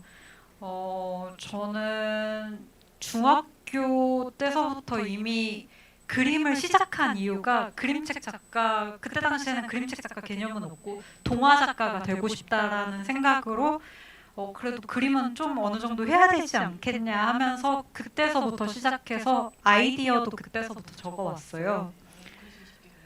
네. 그래서 질문이 뭐였죠? 너무 놀래가지고. 네. 왜 그림책 작가 되고 싶었는지. 왜? 그림책 작가 맨 처음에 제가 전래 동화를 이야기한 것처럼 어렸을 적에 그 동화책을 정말 많이 읽었어요. 그래서 집에 홀로 많이 있었는데 거기에서 제가 위로를 많이 받고 저는 그 위로를 해주는 그런 사람, 막 그러기 위해 창작을 한다는 그런 사람의 존재가 너무 멋지게 느껴지는 거예요. 어린 마음에.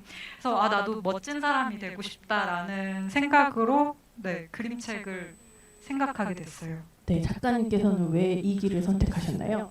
저 어제 이 질문 미리 받고 제가 떠오른 책이 한 권 있는데요.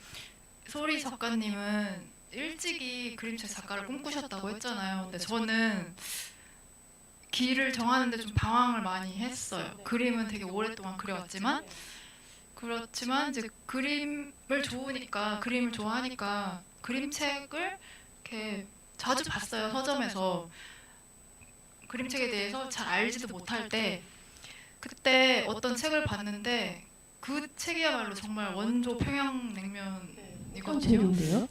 전개도 되게 단순하고 네. 그림도 막 화려하지가 않아요. 근데 너무 뭉클해서 그 자리에서 제가 정말 울컥해서 막 눈물을 막 감추고 막 그랬거든요. 그 책을 보면서 나도 이런 책 만들고 싶다. 나 그림책 작가 되고 싶다. 이런 마음이 들었었던 게 기억이 나는 거예요. 그 책은 많이 아실 텐데 유리 슐레비치의 새벽. 새벽. 맞아요. 평양냉면의 원조는 거기였군요. 그러네요. 근데 그 책 좋아하시는 팬분들 진짜 많은데 그게 바로 곧장 눈물을 낼 만큼 그런 감동을 줄 수도 있구나라는 게 제가 조금 놀라긴 했어요. 저는 되게 그냥 예쁜 풍경화네 이렇게 본 시절도 있거든요. 그 책을.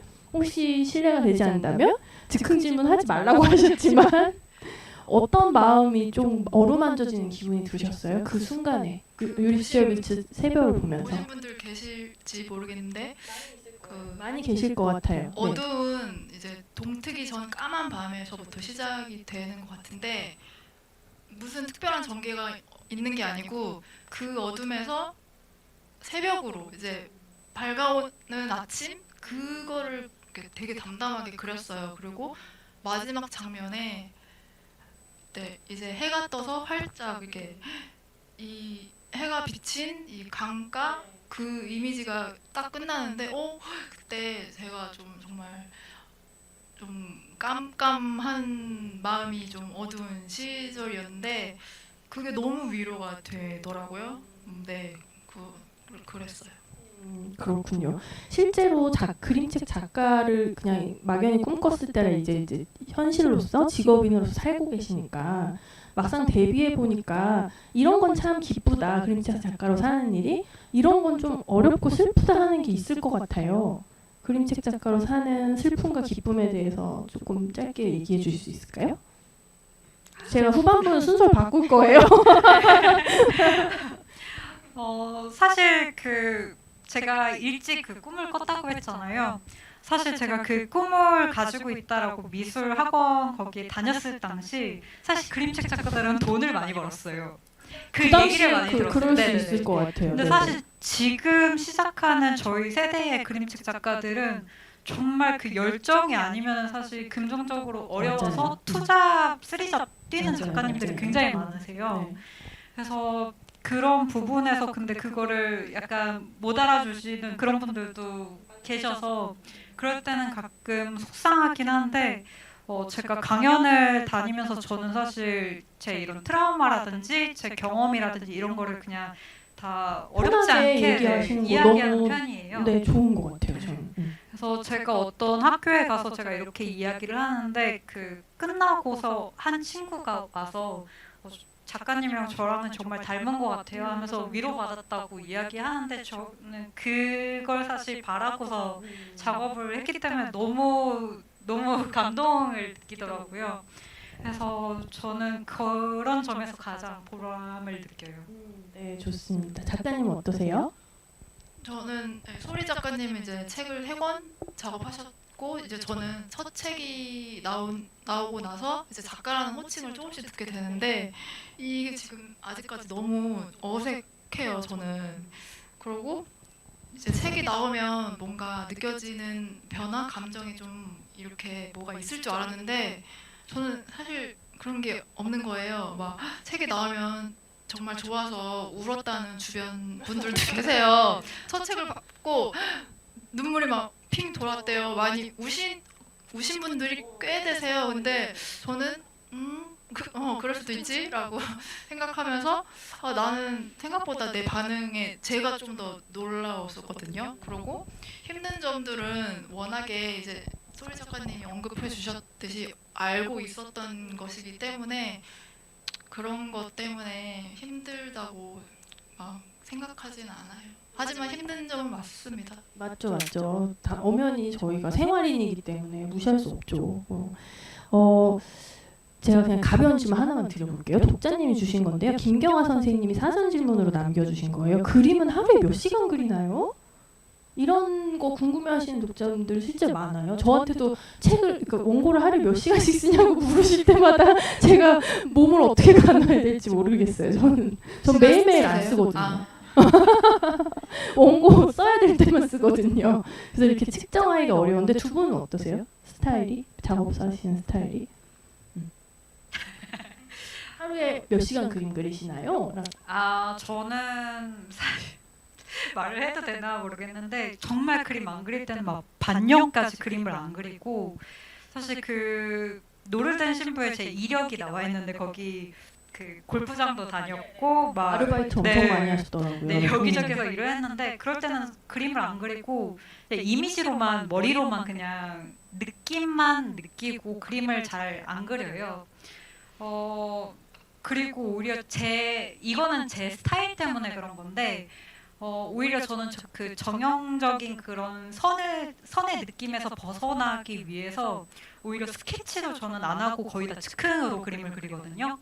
그래서 그런 식으로 제 스타일 때문에 그 작업할 때만 몰입해서 하는 편이에요. 그렇습니다. 여러분들 작가라고 해서 매일매일 뭘 하진 않아요. 작가님. 저도 최혜진 작가님처럼 시간이 정해져 있지는 않고 하루에 5시간은 책상에 앉아있자 주의예요. 작업실에 꼭 나가자. 그래야지 뭐라도 하지. 작업실에 출근하지 않으면 아무것도 일어나지 않기 때문에 그렇게 마음은 먹지만 5시간 중에 그리는 시간이 실제 얼마인지는 비밀. 어려워요. 네. 저희가 이제 그림책을 다 좋아하는 분들이 모인 자리잖아요, 여기가. 근데 저는 이 매체에 대해서 공부하면 공부할수록 정의하기가 너무 어렵다, 쉽지 않은 매체다라는 생각 많이 하거든요. 만화책하고 그래픽 노블하고 다른 점은 뭐지? 그냥 두께의 차이인가? 칸수의 차이인가? 레이아웃의 차이인가? 이런 식의 질문을 많이 하게 돼요. 그래서 이거는 작가님들하고 독자님들, 현장 독자님들, 줌에 계신 독자님들한테 다 공통으로 드리는 질문인데요. 여러분이 생각하는 그림책의 고유한 매력이 무엇인지. 지금 그림책 좋았다고 생각하셔서 여기 모이신 거니까. 그게 뭔지 한번 그림책을 그림책답게 만드는 게 뭐라고 생각하시는지를 나눠보는 것도 되게 좋은 대화가 될 것 같아요. 먼저 우리 오소리 작가님. 네. 저는 사실 그림책의 영역이 없는 게 저는 오히려 그 영역이라고 생각을 해서 사실 그 노를 든 신부 책을 작업을 했었을 때 출판사나 여러 주변 반응이 이건 안 된다. 이거는 그림책 형식에서 벗어난다라는 이야기를 많이 들었어요. 그래서 부정적인 이야기를 많이 들었는데 이게 그 전에 잣대가 없다 보니까 기존의 잣대로 이걸 평가할 때 그건 존재할 수 없는 책이 맞는 거예요. 그래서 그 제가 김장선 선생님께 이야기를 들려드렸을 때 선생님은 항상 다른 작가님들이 이렇게 보여드릴 때도 그렇고 왜 그게 왜 안 되는데? 라고 말씀을 자주 하세요.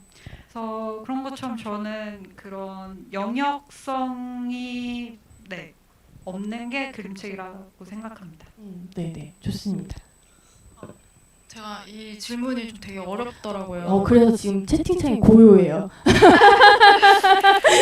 너무 어려운 질문을 했더니 선생님들 괜찮아요. 힘을 내세요. 네. 내용이 부족해서 그 질문을 받았을 때 저가 개인적으로 그림책에 느끼는 매력을 말해야겠다 생각했어요. 그게 뭐냐면 저는 영화를 되게 좋아하는데요. 영화관에 가면 이제 화면이 딱 꺼지고 이제 어둠이 어두워지면은 이게 저와 화면이 이제 딱 독대되는 그 느낌이 있잖아요. 근데 저는 다른 출판 장르에서보다도 그림책에서 이런 느낌을 좀 강하게 받거든요. 독대하는 느낌. 네. 그래서 책을 보고 나서 느껴지는 것 그리고 남는 것이 울림이 좀 다른 것 같아요. 좀 차별화되는 뭔가가 있는 것 같아요. 그래서 저는 이런 점이 좀 그림책의 매력이라고 생각하고 또 그림책은 되게 자유롭잖아요.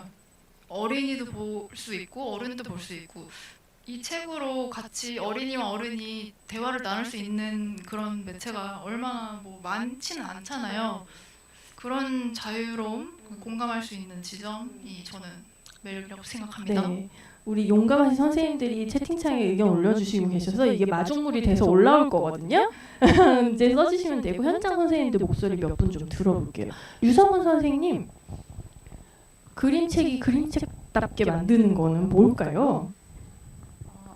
그림책을 그림책답게 질문보다는 저는 그림책이 뭔지를 좀 생각해 봤는데요.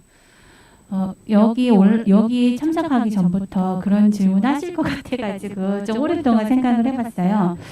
그러면서 제 삶의 경험 중에 하나를 좀 말씀드리자면 제가 산책을 하다가 강변을 따라 산책하다가 정자에서 고도리를 치고 계시는 할머니 10분을 봤어요. 앉아서. 그런데 마침 제가 엄청 피곤해서 딱 5분만 자면 깨어나겠다 싶은데 그 넓은 그 산책로에 그 강변을 따른 산책로에 누워 잘 데가 없잖아요. 근데 마침 정자 앞에 벤치 하나가 있는 거예요. 그냥 저절로 그 발길이 벤치로 갔고 제가 누우니까 딱 제 키에 맞는 사이즈였어요.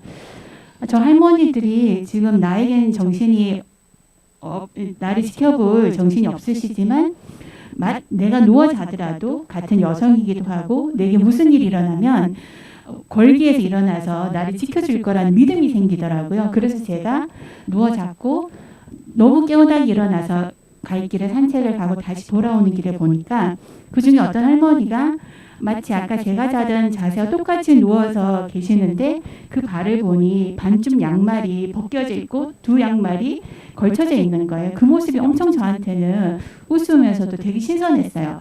왠지 세상을 함부로 대해도 될 것 같은 그런 느낌. 나도 그렇게 벤치에 누워 자고 할머니도 그런 자세로 누워 계시더라고요.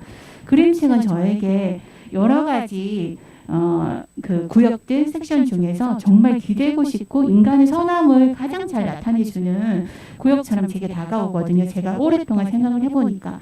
그래서 그림책은 다른 어떤 예술 장르보다 인간이 가지고 있는 고유한 성정 성질 중에서 선함을 향해 열려있는 그림책이 아닌가. 내가 할머니들에게 기댔듯이 아주 깨어난 잠을 잤듯이 그림책의 구역으로 들어가면 엄청 편안하고 선함을 느낄 수 있는 것 네. 같습니다. 너무 멋진 답변이네요, 진짜. 감사합니다. 혹시 지금 오늘 목소리는 다 한 번씩 들었기 때문에 제가 알기로 조영근 선생님이 그림책 그 시장에서 여기 필드에서 이런 행사 있을 때마다 정말 열심히 참여해 주시는 너무 감사한 독자님이거든요. 그림책 그만큼 좋아하시는 게 느껴져요. 그림책의 고유한 매력이 뭐라고 생각하세요, 조영근 선생님은? 저도 그 질문을 받고 좀 생각을 해봤는데 저는 일단 그림책의 가장 큰 매력을 느꼈던 거는 함께 읽으면서 함께 읽을 수 있는 이야기를 나눌 수 있는 그 자리들이 너무 좋더라고요. 그림책은 그림과 글을 한 번에 같이 볼 수 있는 그 범위가 넓은 것 같더라고요. 같이 1대1로 볼 수도 있고 아니면 1대 다수로도 볼 수 있고 그 과정 속에서 서로의 생각들을 각자 공유할 수 있는 시간이 너무 좋다고 많이 느꼈고 또 김장성 작가님의 책처럼 그 사이에 있는 것들이 너무 많기 때문에 많은 사람들의 이야기가 들어갈 수 있고 그것을 우리가 공유할 수 있는 그 자리가 의미 있다고 느껴져가지고 계속해서 그림책을 찾게 되는 것 같아요. 네, 고맙습니다. 그 사이에 채팅창에 의견이 많이 올라왔어요. 이거 한 번씩 빠르게 제가 읽어볼게요.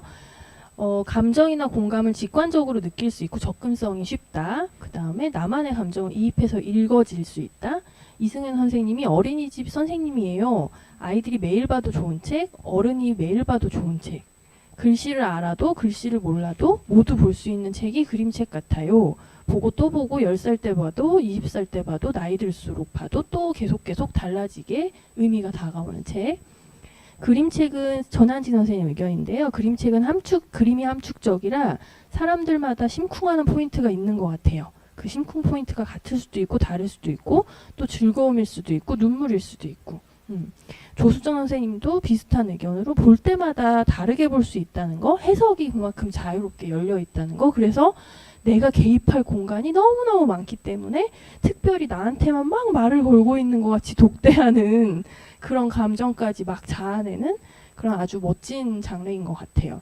그리고 권순옥 선생님, 텍스트에서는 누구나 비슷한 정보와 감정을 느끼게 되는데 그림책의 그림은 보는 사람마다 그리고 볼 때마다 다르다. 그리고 꼬리에 꼬리를 무는 연상작용이 굉장히 잘 일어나게 하는 매체여가지고 자기의 그 이입과 그리고 체험하게 한다. 이런 것들. 그래서 사랑하지 않을 수가 없다.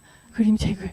선한 사람들이 만드는 책이라고 류성훈 선생님 의견하고 비슷한 의견을 김유진 선생님이 남겨주셨고 이태원 선생님은 삶의 숨구멍이라고 표현해 주셨어요. 이 갑자기 팬심이 막 가득 차오르죠.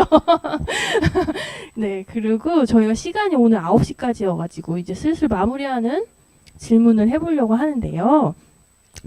조금 남아있는 시간이긴 하지만 혹시 내가 이거 작가님들한테 물어보고 싶은데 아직 못 얘기했다 하는 거 있으시면 채팅창에다가 의견 남겨주세요. 마지막 질문은 두 작가님한테만 일단은 여쭤볼게요. 한국 그림책 시장이 좀 더 좋아지려면 이렇게 되었으면 좋겠습니다. 왜냐하면 이제 앞으로 미래에 많이 활동하셔야 될 분들이기 때문에 이 질문 한번 해보고 싶었어요. 작가님? 최근에 약간 충격적인 이야기를 들었는데 그림책에 많은 공모전들이 존재하지만 거의 심사위원들은 거의 중복돼서 있다고 많이 들었어요. 그런 만큼 저는 다양성이 많이 사라진다라고 생각을 해서 아무래도 약간 그 좀 더 전위적인 쪽으로 좀 치우쳐 있지 않나 약간 이런 걱정도 들더라고요. 내가 이 시장에서 너무 전위적인 작가로 보이지 않을까라고 아니요 그냥 시장 뭔가 선정을 할 때 그런 선정을 할 때 그래서 저는 그 캐릭터 사실 그 캐릭터만으로도 그 그림책에 사랑을 빠질 수 있고 또 위로를 받을 수 있거든요. 그래서 사실 그 그림책을 느끼는 거는 그 이야기의 서사가 아니라 굉장히 많은 포인트들이 있는데 그런 포인트들이 전부 주목받을 수 있었으면 좋겠다는 생각을 하고 있어요. 좋은 그림책을 평가하는 기준이 다양했으면 좋겠다는 말씀이네요. 네네. 좋은 의견인 것 같아요. 작가님은? 저도 그 작가님이 말씀하신 거랑 좀 비슷하게 그림책, 그래서 그런가 그림책도 보면 어느 정도 유행이 있지 않나요? 그 비슷한 흐름 작업들이 있잖아요. 그림 스타일이나 소재도. 그래서 이런 책들이 출판이 된다는 건데, 그러면 실험적인 작업들이 시장에 많이 나온다면 이제 독자님들도 좀 더 폭넓은 책들을 보면서 넓게 그 스펙트럼이 넓어지지 않을까 이제 감상을 하시는, 저도 그렇게 생각했어요. 그래서 좀 다양한 책들이 더 많이 나올 수 있으면 좋겠네요. 혹시 우리가 이제 원탁의 독자들이라고 이렇게 동그랗게 모여서 작가를 향해서 우리가 여기서 같이 있어요, 지지해요, 응원해요 라는 마음을 쏘아주는 자리거든요, 이 자리가. 독자님들한테 부탁하고 싶은 건 없으세요? 이거 두 개 다 약간 출판사나 업계 선생님들한테 하는 부탁이었거든요. 독자하고 얘기하고 싶은 바는 혹시 없으세요? 사실 독자분들이 어떤 게 좋은 책인지 잘 몰라가지고 물어본다거나 아니면은 기존에 나와 있는 칼럼을 읽고서 책을 고르시는 분들이 많더라고요. 그래서 저는 독자분들이 자신감을 가졌으면 좋겠어요. 사실 사랑하는 포인트나 거기에서 얻는 그 감정들은 다 다르거든요. 그래서 좀 더 자신감을 가지고 나만의 사랑하는 방법을 찾으셨으면 좋겠어요. 너무 고맙습니다. 그 말씀. 네, 문도연 작가. 그 말씀에 덧붙여서 저도 이렇게 광고가 되게 화려하고 많이 되는 책이 딱 실제로 봤는데 나는 그냥 그런데? 라는 경험 다 해보신 적 있으지 않으세요? 그것처럼 저는 자기가 스스로 책을 찾아서 보면서 좋은 책을 찾아서 자기의 그런 테이스트? 이런 거를 찾아야 된다고 생각해요. 혹시 여기 현장에 계신 여기 질문이 채팅에는 올라온 게 없어가지고 채팅창은 이 정도로 정리를 하고요. 현장에 계신 선생님들 중에 두 작가님한테 하고 싶은 말씀이 생각났거나 마지막 인사를 전하고 싶거나 질문이 있다 하는 분은 혹시 손을 들어주시겠어요? 네, 김선수 선생님. 제가 지금 마을 미디어에서 봉제인 방송을 하고 있어요. 여기 창신동에 봉제인들이 많잖아요. 사실 저도 본업이 봉제인이고 처음에 방송을 시작하게 된 계기가 7, 80년대에 힘들게 살아온 우리 선배님들이 이제 어렸을 때 서울로 상경해서 힘든 시절을 보내는 그런 이야기들을 뭔가 본인의 그런 생각으로만 있는 것보다 이제 지금은 또 그전의 삶과 지금의 삶이 많이 달라졌잖아요. 그래서 그런 것들을 좀 기록으로 남기면 어떨까 해서 마을 미디어를 시작하게 됐고 제가 지금 방송을 하고 있는데요. 사실 거기에 있는 대본이나 이런 걸 제가 다 써야 돼요. 근데 오늘 여기 참여를 하면서 예전부터 어떤 분이 자꾸 봉제인들을 많이 만나니까 책을 좀 써보면 어떻겠냐는 얘기를 하세요. 근데 사실 저는 작가도 아니고 봉제인으로 살아왔기 때문에 이제 책은 많이 보고 이렇게 감히 책을 쓸 생각 못 했거든요. 근데 이제 오늘 이 자리에 오게 되면서 그러니까 뭔가 이야기는 많지 않아도 그림책으로 이렇게 이렇게 봉제인들의 이야기나 예전에 힘들게 사는 삶도 좋지만 지금의 삶을 좀 이런 그림책으로 짧은 문장으로 그림으로 보여줄 수 있는 이런 거를 좀 그리고 싶다. 이제 그런 생각이 좀 들었는데 저도 그걸 할 수 있을까요, 작가님들? 할 수 있을까요? 물론이죠. 물론이죠. 제가 좋아하는 작가님 중에 할머니 나이가 돼가지고 시작한 작가님인데 일본 작가분이세요. 근데 그분이 베스트셀러 되고 저는 오히려 그런 경험들이 다 축적이 됐기 때문에 오히려 더 좋은 작업을 만들어낼 수 있다고 생각을 해요. 그려요, 제가. 그림을 못 그리는데 일도 그림책 못 작가 할 수 그려요. 있나요? 네, 저 그림에 그냥 선만으로도 만든 책도 있고 그냥 종이를 찢어가지고 만든 그런 책도 있고 네, 그거는 무슨 방식으로든 할 수 있다고 생각을 합니다. 네, 이버들 선생님 질문. 저 오소희 작가님 본명이세요? 원래는 김소리인데 성을 버리고 부모님의 성을 버리고 오소리로 하게 됐습니다. 예, 아니 그냥 궁금했어요. 되게 왜냐면 제가 검색을 했는데 오소리를 치니까 자꾸 동물 오소리가 나와서 맞아요. 그래가지고 네. 혹시 또 질문 있으신 분 계시지 않으시면은 네, 저희가 이제 마무리를 하려고 하는데요. 두 작가님들 이제 긴장 푸셔도 돼요. 다 끝났어요. 오늘 어떠셨는지 소감 간단히 여쭙고 독자님들한테 마지막 인사 부탁드려요. 먼저. 네. 저는 이렇게 불러서 하는 이런 북토크도 처음이고 사실 이렇게 동료 작가분이 1대1로 이렇게 해가지고 하는 것도 처음이어가지고 사실 긴장도 많이 했는데 그만큼 또 오들이 많이 기대되더라고요. 그래서 오늘 기대한 만큼 굉장히 새롭고 저한테 의미 있는 경험을 해가지고 제가 그렇게 느낀 것만큼 여러분들이나 여기 지금 듣고 있는 분들이 그런 경험을 하셨으면 좋겠다고 생각해요. 네, 고맙습니다. 마지막 인사 부탁드려요. 저도 오늘이 이제 처음으로 하는 독자와의 대화 이런 거였어서 되게 많이 긴장했었는데 다행히 너무 참여도 잘 해주시고 호응도 잘 해주셔서 떨지 않고 잘 맞출 수 있었어서 너무 감사드립니다. 그리고 이제 그림책을 좋아해 주시는 분들이 오신 거잖아요. 그래서 그림책을 계속 더 사랑해 주시면서 이제 시장을 더 넓게 활기차게 해주셨으면 좋겠습니다. 감사합니다. 네, 수고 너무 많으셨습니다. 두 작가님들. 네. 제가 마무리 인사 이제 드릴 건데요. 그 전에 그 줌에 계신 선생님들 바로 나가지 마시고 마지막에 한 1, 2분만 조금만 시간 투자해 주셔서 저희가 다음 그 원탁의 독자들이 8월에 예정돼 있거든요.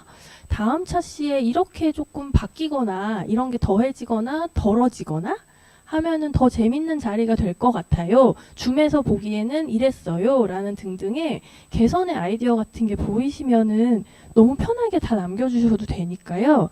저희가 채팅창 닫지 않고 조금 기다리고 있을 테니까 그런 거 남겨주시면은 저희한테 엄청 큰 도움이 될 것 같고, 제가 마지막으로 끝인사 전에, 우리 목소리를 오늘 많이 못 들은 선생님으로부터 마지막 오늘 소감이 어떠셨는지 한번 듣고 제가 끝인사 드릴게요. 네. 네. 오늘 사실 왜 이제 6월에 모르겠어요. 저는 네, 이야기꽃 출판사에서 이제 두 분을 모시고 이런 자리를 마련했을까. 그리고 아까 말씀하셨듯이 초록색 바탕에 사실 좀 뭐랄까 타인에 대한 게 아니라 자기 자신에 집중하는 이런 책을 선택했을까 이런 것들에서 혼자 상상해봤어요. 근데 마침 저희 책방에 오신 분들이 마치 자기 자신의 이야기인 듯 책을 사가시는 분들을 보고 굉장히 내가 느끼는 거와 다를 바 없구나, 위로받고 싶은 시기이고 나와서 같이 만나고 싶지만 또 나 자신을 들여다보고 싶은 시기이구나. 아까 요 엉엉엉 책을 오늘 오려겠다 못 온 친구가 있는데 책만 사갔어요. 그 친구가 그러더라고요. 울고 싶은데 남의 편에서 울고 싶은데 그게 안 되니까 거울을 보고 자기한테 말을 걸면서 울고 싶대요. 근데 그 친구가 머리를 빨갛게 하거나 나이가 많은데 40대 후반 머리인데 노랗게 하거나 그래요. 그런 이유가 자기 보색이라고 하더라고요. 나 여기 있어요. 나 좀 봐주세요. 근데 이 친구가 책을 너무 급하게 와서 이 책 딱 선택해서 다 가져가는데 다 사람들이 한 장면을 보더라도 다 아는구나. 어떤 메시지를 작가분들이 주고 있구나. 그리고 우리는 오늘 왜 만나려고 하는구나. 이런 것들을 알고 있고 이런 자리들이 많아서 서로가 그냥 나 혼자 나를 위로하든 같이 위로하든 이런 시간들이 많아졌으면 좋겠다 생각하고요. 너무 좋은 시간이었고 저희 동네가 사실 아까 말씀하셨듯이 문화를 많이 느끼기 힘든 사실 9 to 9, 9시에 일을 시작하면 9시가 정시 퇴근이에요. 그런 지역이어서 작가님들이 이 꼭대기까지 오셔서 이런 자리를 같이 해주셔서 이 오는 자체만도 굉장히 저희한테 큰 위로고요. 이런 자리가 많이 만들어졌으면 좋겠고 너무 정말 감사한 선물이었습니다. 아, 네. 고맙습니다. 와, 네. 감동적이었어요. 너무 감사합니다. 네, 저희 두 번째 시간이었어요. 그 이야기꽃 책수다 최혜진과 원탁의 독자들 이제 마무리를 하려고 하고요. 역시 그림책 동네에서 이렇게 좋아하는 것에 대해서 이야기하고 혹은 바깥 세상에서는 센 척하느라고 보여주지 못했던 어떤 것들을 여린 속살이나 뭐 어려운 말들을 나눌 수 있는 심리적인 지지대가 이렇게 금방 형성될 수 있다는 거는 이 동네가 가진 되게 좋은 매력인 것 같거든요. 오늘도 그런 게 많이 느껴지는 좋은 시간이었고요. 그런 시간을 같이 만들어주신 줌에 계신 선생님들께도 너무 감사드립니다. 네, 이만 저희는 헤어지도록 하겠습니다. 다음 시간에 만나요. 8월에도 꼭 와주세요. 수고하셨습니다. 감사합니다.